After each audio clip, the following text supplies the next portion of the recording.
बाल संरक्षण आयोग की अध्यक्ष आप बनी हैं, किस तरह से कामकाज आप कर रही हैं और ढेर सारी माँ की संवेदनाओं के साथ काम कर रही हूँ। किस तरह से केसेस अभी निकलकर सामने आते हैं, बिल्कुल। क्या वो फील्ड में वो संवेदनाएं देखने को मिलती हैं? और आज यदि बच्चे उभर के अपनी बातें बता रहे हैं तो निश्चित ही उनको पता है कि हमारे संवेदनाओं को स्थान मिल रहा है। ऐसा कोई केस है जिसको देखकर आपको लगता है कि यार ये बहुत पहले हो जाना था जो अब तक नहीं हो पाया?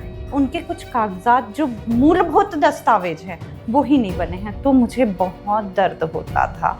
इस आयोग की जिम्मेदारी क्या होती है और उसके अधिकार क्या हैं? समस्त बातों पे, यहाँ तक कि क्रूरता की धारा 75 पे भी आयोग अपने काम कर रहा है। पुलिस प्रशासनिक रिपोर्ट पर आपको निर्भर रहना पड़ता है। पुलिस की कार्यवाही से हम प्रतिवेदन जरूर प्राप्त करते हैं। सबसे ज्यादा शिकायत किस चीज को लेकर आई है? बच्चों के साथ उनके अधिकारों को लेकर ही होती है।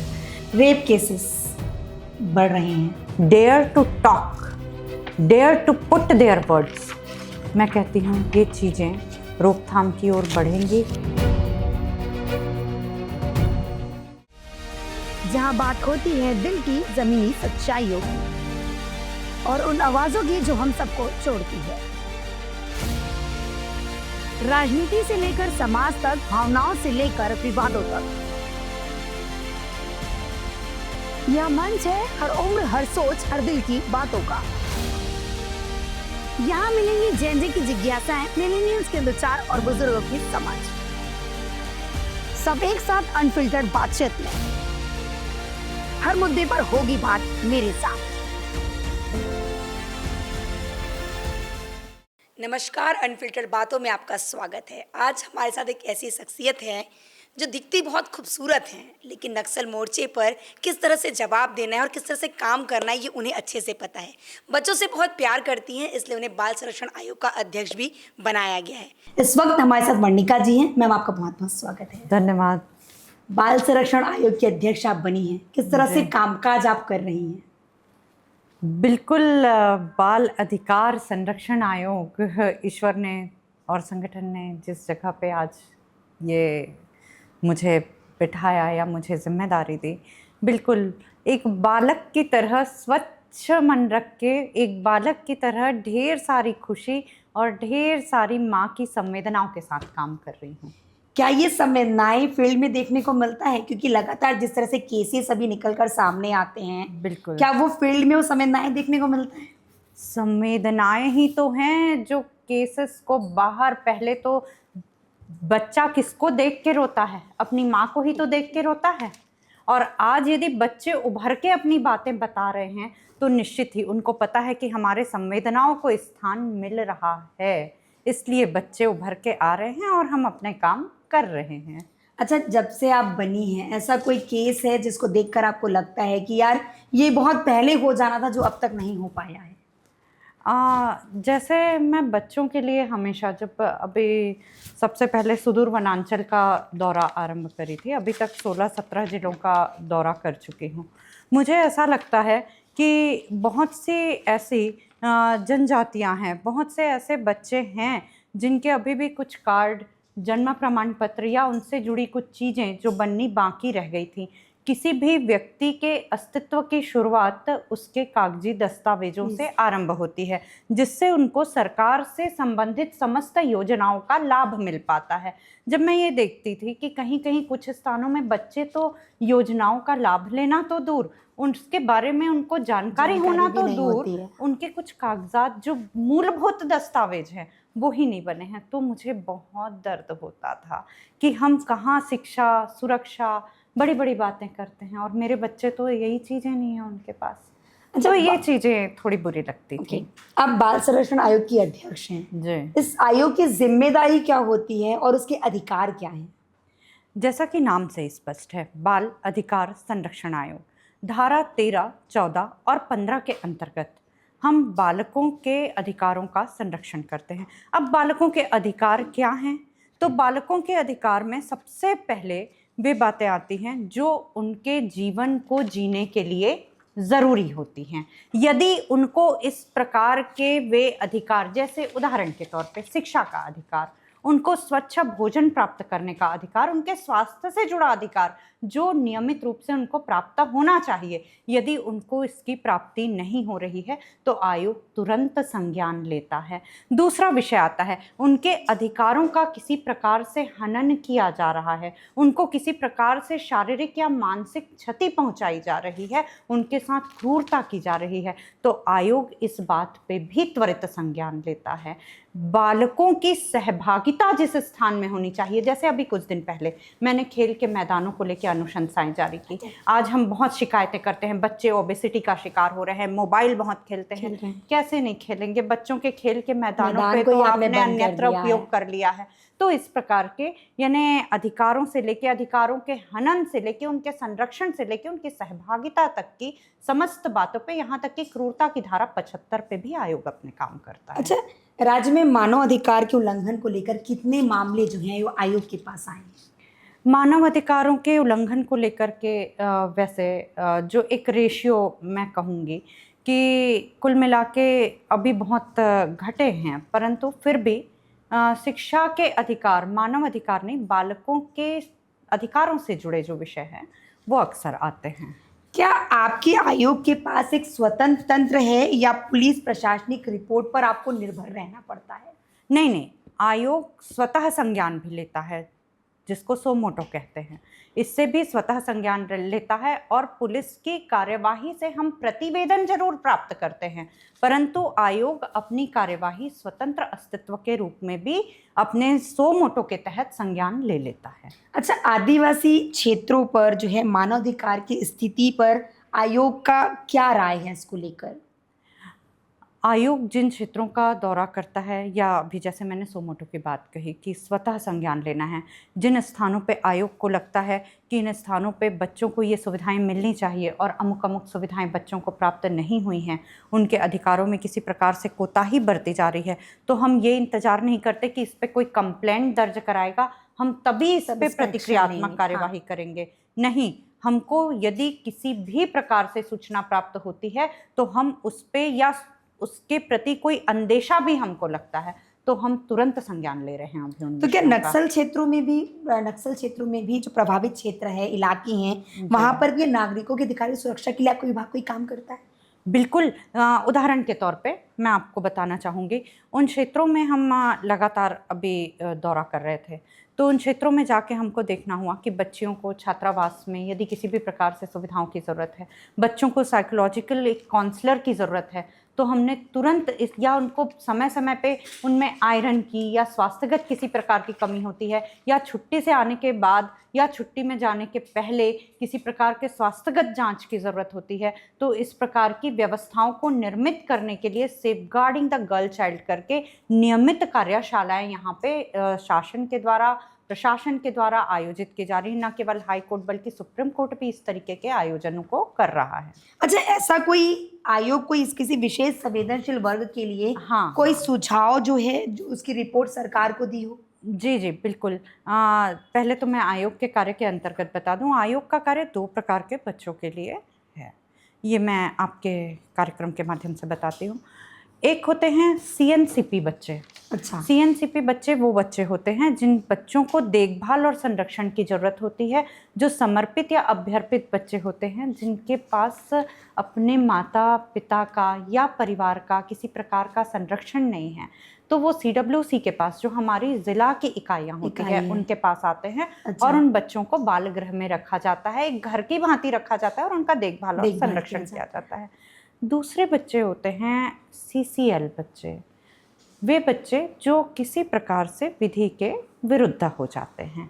ऐसे बच्चे बाल संप्रेक्षण गृहों में होते हैं। जी, और हम ये मानते हैं कि बच्चों से अपराध नहीं होता, बच्चे गलती करते हैं और ये सुधारना एक माता पिता की भांति सबका दायित्व है। तो इसकी रिपोर्ट कोई ऐसी कोई रिपोर्ट जो सरकार को आपने सौंपी हो, इस पे आपने काम किया हो? जी, अभी तो 6 महीने हुए हैं और निरंतर ही इस पे अभी रिपोर्ट बनाने की प्रक्रिया जारी है। अच्छा, आयोग की सिफारिश पर क्या सरकार संज्ञान लेती है, गंभीरता से उस पर अमल करती है? बिल्कुल। आयोग ने अभी एक निवेदन रखा हुआ है कि जल्द ही एक रक्षक पाठ्यक्रम जो है कुछ ही दिनों पहले आयोग के स्थापना दिवस पे 16 जून को माननीय मुख्यमंत्री विष्णुदेव साय जी ने विमोचित किया। जल्द ही वो पाठ्यक्रम आरंभ होने जा रहा है। एक सार्थक भी पहल है जिसका आयोग समन्वयक की भांति भूमिका निभा रहा है, तो सरकार साथ देती है। अच्छा, क्या लगातार ये सुनने में आता है कि विभाग के पास जितनी फंड होनी चाहिए उतनी फंड है नहीं, ये भी कहा जाता है जितने कर्मचारी होने चाहिए उतने कर्मचारी है नहीं, क्या अभी भी विभाग इस चीज़ से जूझ रहा है? देखिए, समस्त विभाग होते हैं, अपने अपने कार्य करते हैं, कार्यों के अनुमोदन होते हैं, अनुशंसाएं होती हैं, सारे काम होते हैं। हम अपने आयोग में जो फंड हमको मिला है उसके अनुरूप, बल्कि उससे बढ़ के भी कार्य इसलिए कर पाते हैं कि पूरा समाज हमारे कार्यों में हमारा सहभागी होता है। अच्छा, ये बच्चों के रेस्क्यू और पुनर्वास को लेकर क्या कदम आपका विभाग उठा रहा है? बच्चों के रेस्क्यू निरंतर किए जाते हैं, टीम गठित की हुई है। सबसे पहले जब आयोग में पदस्थापना के तुरंत बाद ही जो मेरी पहली अनुशंसा गई थी वो बाल श्रम निषेध पे ही गई थी, और बाल श्रम निषेध के लिए अनुशंसा जारी करते हुए प्राथमिकी, मतलब अनुशंसा जो मैंने प्राथमिक अनुशंसा जारी की थी उसमें स्पष्ट तौर पे कहा था कि बच्चों को रेस्क्यू करके लाना ही और गर्व का अनुभव करना ही हमारा उद्देश्य नहीं होना चाहिए। बच्चे क्यों ऐसा कर रहे हैं ये भी जानना हमारा उद्देश्य होना चाहिए, और इसके लिए सिंगल विंडो व्यवस्था, एकल खिड़की व्यवस्था जरूर बनाएं, जहां पे बच्चे के परिवार वालों को बुलाएं, उनको काउंसलिंग की जाए प्रॉपर तौर पे, और उनको सरकारी योजनाओं के बारे में बता के भेजा जाए, और हो सके तो परिवारों को उसका लाभ भी पहुंचाया जाए। अच्छा, प्रदेश में ऐसे कई स्कूल हैं जो जर्जर स्थिति में हैं, अव्यवस्थित शिक्षा है, इसके लिए क्या कर रहे हैं आप? अभी कुछ स्कूलों का मैंने भ्रमण किया। यकीन मानिएगा कि अंदरूनी से अंदरूनी क्षेत्र में कुछ स्कूल जहाँ पे बहुत उन्नत दिखे, तो तोंगपाल जैसी जगह में जहाँ पे कचरे से, गार्बेज से भी उन्होंने रिस्टोर किया, रिसाइकल करके नया स्कूल कर लिया है, उन्होंने भव्यता की है। तो कुछ स्कूलों की हालत जहाँ अभी वास्तव में ध्यान देने की बहुत ज़रूरत है, थोड़ा है, बहुत करने की ज़रूरत है, और मैं निरंतर क्षेत्रों का दौरा कर रही हूँ, और पहले ही मैंने अपनी अनुशंसाओं में स्पष्टता की है कि एक छत्तीसगढ़ी में बात होती है, आए लगिस बारात तो ओटे लगिस कपास नहीं होना चाहिए। उसमें यही होना चाहिए कि आप बच्चों के हाइजीन पे विशेष ध्यान दें। सुन लीजिए आप सभी, बच्चों के हाइजीन पे विशेष ध्यान दें, बच्चों की शिक्षा के स्थान को स्वच्छ रखें, मजबूत रखें, सुरक्षित रखें। केवल इंफ्रास्ट्रक्चर ही नहीं बल्कि माहौल, वहाँ का परिवेश पूर्णतः सुरक्षित रहे, इस बात का ध्यान दें। क्योंकि मैं आपको स्पष्ट तौर पे एक बात बता देती हूँ, और आज आपके चैनल से यहाँ भी बता देती हूँ, यदि अमुक अमुक व्यक्ति से बच्चों के संबंध में कोई गलती होती है या त्रुटि होती है तो उसकी सजा उतनी नहीं है जितनी बच्चों के लिए जिम्मेदार व्यक्तित्वों से हुई गलती की सजा है। बढ़िया। अच्छा, जब से आप ज्वाइन किए हैं, 6 महीने हो चुका है, सबसे ज़्यादा शिकायत किस चीज़ को लेकर आई है? सबसे ज़्यादा शिकायत जो होती है वो बच्चों के साथ उनके अधिकारों को लेकर ही होती है, और अधिकारों का क्षेत्र केवल बाहर ही नहीं है अंकिता जी, मैं आपको बताना चाहूँगी घर के भीतर भी है। बाहर की बात तो आप कहेंगे कि उनके शिक्षा के अधिकार का हनन हुआ है, पर मैं घर की बात क्या कहूँ, घर में भी तो उनके सहभागिता के अधिकार का हनन होता है, तब आप क्या कीजिएगा? तो क्या सुदूर अंचल में भी अभी वही स्थिति बनी हुई है? स्थिति सुधर रही है, काफ़ी सुधर रही है, पर मैंने यही कहा थोड़ा है, बहुत आगे बढ़ने की ज़रूरत है अभी। अच्छा, जिस तरह से बच्चों पर जो हिंसा बढ़ते जा रही है, मारपीट के जो मामले निकल कर आता है, इस पर किस तरह से इसे रोकने के प्रयास आप लोग कर रहे हैं? जैसे अभी आपको मैं स्थान का नाम नहीं बता पाऊँगी ना बच्चे का, ये मेरे क्षेत्र की परिधि है। तो हमको जैसे ही पता चला कि माता पिता के झगड़े के दौरान बच्चे को ज़ोर से धक्का दिया गया और वो दीवार से टकरा के उसके सिर पे कुछ परेशानी उत्पन्न हुई, हमने तुरंत उन पे क्रूरता की धारा लगाई है। यदि बच्चों के सामने किसी प्रकार का केस है, अमुक अमुक केस है, और उस केस में हम एक पीड़ित बच्ची की रक्षा करने जा रहे हैं, तो दूसरी पीड़ित बच्ची से किसी भी अभद्र प्रकार की भाषा का उपयोग ना करें। आयोग ने इस विषय पे स्पेशल इंस्ट्रक्शंस दिए हुए हैं। बच्चों के सामने किसी भी प्रकार की, अभी तक तो हम बात सिर्फ गुड टच, बैड टच और सेफ टच की कहते थे, पर आयोग ने प्राथमिक संज्ञान लेते हुए ये कहा है कि बच्चों के सामने घर में भी किसी भी प्रकार की अभद्र भाषा का प्रयोग भी क्रूरता की श्रेणी में है। अच्छा, ये बाल श्रम, बाल विवाह अभी भी देखने को मिलता है। 2025 में हम आके खड़े हो चुके हैं जी। इसको कैसे निपटा जा सकता है, इसे जो खत्म कैसे किया जा सकता है? देखिए, दो विषय आपने उठाए, बहुत अच्छे उठाए। पहला विषय सकारात्मक से आते हैं हम। बाल विवाह, इस पे बहुत हद तक नकेल कसी जा चुकी है, क्योंकि वही मैंने जैसे अभी कहा था कि always prevention is better than cure, ये कहा जाता है। तो अब पहले क्या होता था कि बाल विवाह हो रहा है, उसके ठीक एक दिन पहले से हम मुनादी करवाना शुरू करते थे कि बाल विवाह गलत है, बाल विवाह रोकना चाहिए, या कार्यशाला का उस दिन आयोजन कर देते थे। अब 15 दिन पहले से इस बात पे मुनादी नहीं होती है, लोग निरीक्षण और कार्यवाही आरंभ करते हैं। अच्छा। पहले क्या होता था कि शादी तय हो जाती थी तो लोग ले जाके कहीं पे छुप के फिर से शादी करवा देते थे। हाँ। वो आप पर्दे के सामने नहीं करवाते थे, पर पर्दे के पीछे होता था, क्योंकि सारा खर्च वो कर चुके होते थे। तो इसीलिए अब इसकी तैयारी पूर्व से होती है। रहा सवाल बाल श्रम निषेध का, तो बाल श्रम निषेध के लिए इस बार टीम गठित की गई, और केवल महीने में एक बार नहीं, बल्कि 15-15 दिन के अंतराल में ABC ट्राई कलर टीम बन के जाएंगी और क्षेत्रों का निरीक्षण करेंगी और बाल श्रम निषेध पे काम करेंगी। और बच्चों को ला के केवल रेस्क्यू करके ला के माँ पिताजी को बुला के उनको छोड़ देना उद्देश्य नहीं होगा, उनका काउंसलिंग होगा।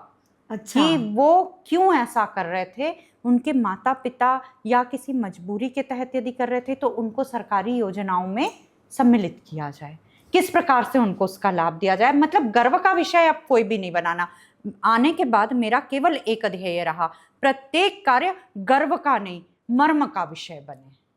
यही ध्येय के साथ काम कर रहे हैं हम। और आजकल देखा जाता है कि छत्तीसगढ़ की अगर बात की जाए तो सुदूर अंचल से जो है दूसरे राज्यों से लोग यहाँ आते काम करते हैं, पर वो अपने बच्चों को एजुकेशन देते नहीं हैं, बाल श्रमिक बन के काम करवाएंगे। इस पर कैसे रोक लगाएंगे? बहुत बहुत दुखद स्थिति है। इस पे किसी एक वर्ग विशेष को, केवल शासन या प्रशासन नहीं, मैं कहती हूँ सामाजिक सहभागिता की बहुत ज़्यादा ज़रूरत है कि समाज के एक विशेष वर्ग के लोग, पढ़े लिखे वर्ग के लोग आए, हाथ मिलाएं और हम सब मिलकर के काम करते हैं, क्योंकि मूलभूत शिक्षा का अधिकार तो उन बच्चों का है, वो किसी से छीना ना जाए, इस बात का हम ध्यान रखें। अच्छा, नक्सल एक्सपर्ट भी हैं आप, तो क्या माओवादी विकास की दुश्मन है?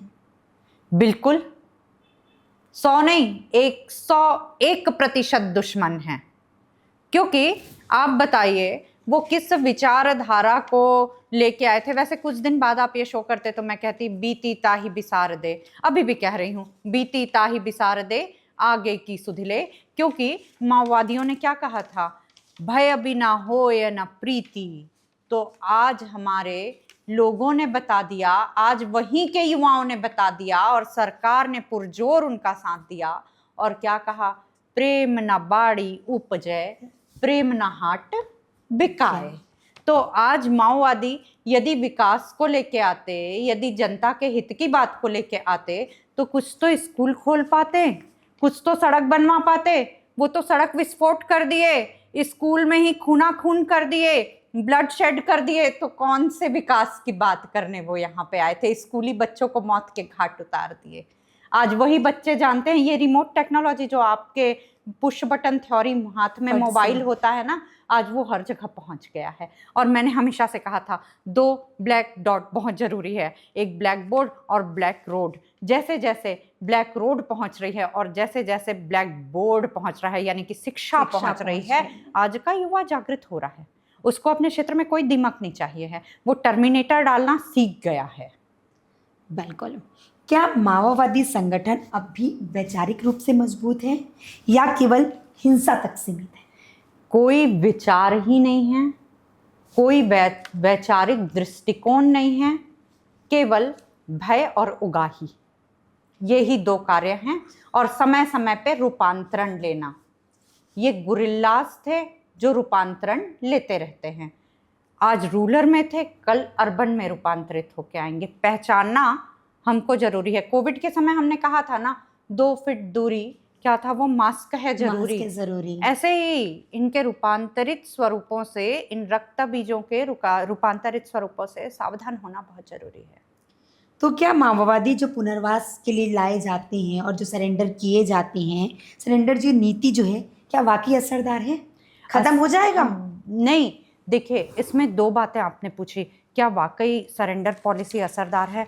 तो मैं कहूँगी कि इसको मैं नहीं, आप लोग ये आंकड़ा उठा के देखेगा, क्योंकि टीवी में आंकड़े बहुत अच्छे से एनालाइज भी होते हैं, सारी चीज़ें होती हैं। जो माओवादी एनकाउंटर के दौरान, जिसको एक्सचेंज ऑफ फायर कहते हैं, उस दौरान मारे गए हैं, उनकी संख्या और जो माओवादी सरेंडर हुए हैं उनकी संख्या का आप अनुपात निकाल के देखिए। कितने माओवादियों ने पिछले दिनों सरेंडर किया है। वो स्पष्ट बता रहा है कि सरेंडर पॉलिसी जो अभी अपग्रेडेड वर्जन में आई है वो वास्तव में बहुत अलग है। इसको मैंने भी रिसर्च परक तरीके से पढ़ा था। तो इसमें पहले क्या होता था कि एक ही फील्ड में वो वापस आते थे, तो एक मेंटल प्रिपरेशन होने में एक पॉज भी नहीं ले पाते थे और फिर से आते थे। दूसरा, उनको अपना क्षेत्र छोड़ना पड़ता था। तीसरा, उनको अपनी इच्छा को कहीं ना कहीं मारना पड़ता था, बोलना पड़ रहा है पर नजरअंदाज करना पड़ता था। आज उनको पता है कि वहां पे मैं जाऊंगा और मुझे अपने पसंद का क्षेत्र और कार्य करने का अवसर मिलेगा। मैंने व्यक्तिगत रूप से सरेंडर्ड लोगों से बात की है और उन्होंने पूरे कॉन्फिडेंस के साथ इसका उत्तर दिया है। तो क्या हाल ही में वर्षों में सुरक्षा बलों की जो रणनीति है उसमें कौन कौन से बदलाव आपने देखे हैं? देखिए, एक समय मैं 2009 से इस क्षेत्र में काम कर रही हूँ और आपको मैं बता देना चाहूँगी अंकिता जी कि मेरे पोस्ट डॉक्टरल रिसर्च मैंने केवल डिग्री मात्र के लिए नहीं किया था, रिसर्च मर्म के लिए किया था। और उस समय मैंने यही कहा था कि वहाँ पे गुड गवर्नेंस यदि एक बहुत बड़ा विषय रहेगा तो सुरक्षा बलों का मनोबल कहीं से कमतर विषय नहीं रहेगा। और उनके लिए एक ही बात थी कि मन के हारे हार है और मन के जीते जीत। आज उनके मन की जीत है, सुरक्षा बलों के मन की जीत है, इसीलिए आज हम उस क्षेत्र में विजय प्राप्त कर रहे हैं। तो क्या नक्सल संगठनों में महिलाओं की भूमिका तरह से देखते हैं? बहुत अलग स्थिति है। आज हम यहाँ टीवी चैनलों में बैठते हैं या यहाँ बड़े हॉल में बैठ के सोचते हैं, बड़ी बातें कर सकते हैं, अन्यथा ना लें कोई भी, परंतु महिलाओं की स्थिति वास्तव में वहाँ उनको अपना क्षेत्र ज्ञात नहीं होता, स्थान ज्ञात नहीं होता। महीनों महीनों, घंटों घंटों, दिन दिन वो जंगलों में घूमती रहती हैं। उनके स्वयं की जो मातृशक्ति, जो माँ बनने का अधिकार है, वो भी उनसे छीन लिया जाता था। उनको प्रेम का, स्नेह का, दुलार का, जो एक स्त्री की वास्तविक अनुभूति होती है, वो भी लेने का उनको अधिकार नहीं होता था। तो इस प्रकार का जीवन छोटे छोटे आयु की बेटियों को स्कूल जाने की उम्र में उनके हाथ में बंदूक थमा दिया जाता था। सुई से वो सर्जरी कर रही होती थी, निडल नहीं, सुई, जिससे कपड़ा सिया जाता है। तो ऐसी भी स्थिति में आप आज हम अधिकार, मानव अधिकार, ये सब की बात करते हैं, वो किस कल्याण के लिए आए थे जो उनका इस प्रकार से हनन हुआ? तो क्या लगता है 2026 तक नक्सलवाद पूरी तरह खत्म हो जाएगा? हाँ, हम जिस ग्राउंड पे नक्सलिज्म की बात करते हैं, नक्सलवाद यदि एक संरचना के रूप में देखें तो बहुत बड़ा है, एक ब्रॉड डोमेन है, लेकिन ये जो माओवादी तंत्र है इसका एक बड़ा आधारभूत हिस्सा हम ख़त्म कर पाने में सक्षम होंगे, ऐसा प्रतीत होता है। क्योंकि अब ऐसा भी नहीं है कि अस्तित्व की लड़ाई है, निर्णायक लड़ाई हो गई है, केवल निर्णय घोषित होना शेष है। तो 2026 माना जाए, हाँ, छत्तीसगढ़ नक्सल मुक्त रहेगा? हाँ, भय मुक्त रहेगा, ये मैं कह सकती हूँ। चलिए, आजकल की युवाओं की बात कर लेते हैं। युवाओं का जो ग्राफ है वो नशे की ओर बढ़ते हुए नजर आ रहा है। बिल्कुल। बाहर के या घर के हो या बाहर हो, इसको लेकर किस तरह से आप लोग काम काज कि नशे को लेकर कोई शिकायत आप तक ना आए और इसको लेकर कोई कार्रवाई ना नहीं करना नहीं, ये पड़े? बहुत अच्छा प्रश्न आपने उठाया। पिछले कुछ दिनों से लगातार जो आप शिकायत की बात कर रही हैं ना, वास्तव में नशे को लेकर के एक जो बोलते हैं ना टीन एजर्स, इनमें नशे को लेकर के जो लगातार प्रवृत्ति बढ़ रही है। अब इस नशे में आप कौन सा नशा लेंगे? सिर्फ वही एडिक्शन जो गीला नशा या सूखा नशा जिसकी हम बात करते हैं। मोबाइल का नशा जो आप सबके सामने होता है वो भी तो एक नशा है। आप ही माताएं गर्व से कहती हैं मेरा बच्चा तो कितने अच्छे एप्लीकेशंस ऑपरेट कर ले रहा है, बड़ा ही बदमाश है, बड़ा ही नटखट है। और वही बच्चा जब आपकी आज्ञा की अवहेलना करता है और उस मोबाइल में डूबा रहता है तो आप कहती हैं देखिए ना, बात सुनता नहीं है। और उसने अपने एक कोकून का निर्माण कर लिया है और कोकून के अंदर ही वो अपनी एक प्लास्टिक की, यानी जो बोलना चाहिए ना ओरिजिनल दुनिया से दूर एक नई दुनिया का निर्माण कर चुका है। अब वो बाहरी दुनिया से सामंजस्य नहीं स्थापित कर पाता, और जब सामंजस्य स्थापित नहीं कर पाता तो वो फिर से एक नशे की तलाश में होता है और नशा कर रहा होता है। तो इस नशे के लिए लगातार सरकारें अपना काम कर रही हैं। मैं भी लगातार अनुशंसाएं जारी कर रही हूँ और निरीक्षण में भी लगातार लगी हुई हूँ कि किसी भी प्रकार से हमारे देश के जो उज्जवल भविष्य हैं ये नशे की गर्त में ना जाएं। बहुत दुख होता है, बहुत क्षोभ होता है, तो जल्दी ही इसके लिए कड़े प्रयास किए जाएं। मैं भी इसके लिए निरंतर कार्य करूंगी। रेप केसेस बढ़ रहे हैं, लगातार आंकड़े जो निकल कर आते हैं, नेशनल लेवल के आंकड़े हैं वो लगातार बढ़ रहे हैं। घर हो या बाहर, बच्चियां सेफ नहीं हैं, इसको लेकर क्या करें? अभी ही मैंने ये बात कही। आज हम किसी विद्यालय में थे, अंकिता जी, हम बहुत सी योजनाएं कर रहे हैं। बाहर में कार्यक्रम आयोजन होते हैं, अच्छे एनजीओस भी आयोजित करते हैं, good touch, bad touch, safe touch आयोजित करते हैं। लेकिन बच्चियां जिस दिन खुल के बोलने लगेंगी कि हमारे साथ ये हुआ है, dare to talk, dare to put their words, मैं कहती हूँ ये चीज़ें रोकथाम की ओर बढ़ेंगी और माताओं को इसके लिए, बच्चियों को घर से ही इस बात को कहने के लिए सक्षम बनाना होगा। पहला होमवर्क घर से करवाना होगा और मेरे कार्यकाल में आयोग कटिबद्ध है, आगे भी आयोग कटिबद्ध रहेगा कि किसी भी प्रकार से बच्चियों के साथ किसी भी प्रकार की क्षति ना हो। क्योंकि आज जो बेटी है वही है कल माता और वही है भारत भाग्य विधाता। तो भारत की इन माताओं के साथ कोई भी त्रुटि या अनाचार किसी भी प्रकार का ना हो, ये ध्यान रखें। हमारे इस कार्यक्रम का आखिरी होता है रैपिड फायर, उत्तर धुर्रा जी। फटाफट आपको एक शब्दों में आंसर देना है, ठीक है? वर्णिका शर्मा नक्सल एक्सपर्ट नहीं होती तो क्या होती? Social scientist. बच्चों के अधिकार की रक्षा ज़्यादा मुश्किल है या सोच बदलना या सिस्टम बदलना? सोच बदलना। आपके हिसाब से डर का असली इलाज क्या है? शिक्षा, संवाद या प्यार? प्यार। नक्सल क्षेत्रों में काम करते हुए ज़्यादा खतरा महसूस हुआ या ज़्यादा उम्मीद? उम्मीद। नक्सल समस्या का समाधान जेनजी से आएगा या पेरेंट्स से आएगा? दोनों के कुशल संवाद से आएगा। आपकी नज़र में छत्तीसगढ़ के बच्चे किस चीज़ में सबसे आगे हैं? बहुत ही सुंदर और भोले भाले हृदय के हैं और कर्मठता में बहुत आगे हैं, एकाग्रता में बहुत आगे। चलिए, आपकी नज़र में ज़्यादा कठिन क्या है? जंगल में काम करना या दफ्तर में सिस्टम से लड़ना? दोनों ही कठिन नहीं है, यदि सूझबूझ हो तो दोनों ही आसान है। चलिए, बाल संरक्षण में तकनीकी वरदान है या चुनौती? वरदान। नियम पुस्तिका का पालन या नवाचार का लाना? नवाचार जरूर लेके आएंगे। किससे ज़्यादा निर्णय लेती हैं, दिल से या दिमाग से? दोनों के संयोजन से। बच्चों के प्रति समाज की सोच में क्या बदलाव ज़रूरी है? बहुत ज़रूरी है, और यही ज़रूरी है कि बच्चों के प्रति जो दृष्टिकोण है वो बहुत विकसित रखना चाहिए। अध्यात्मपूर्ण वैज्ञानिक दृष्टिकोण की आवश्यकता है। एक शब्दों में वर्णिका शर्मा कौन?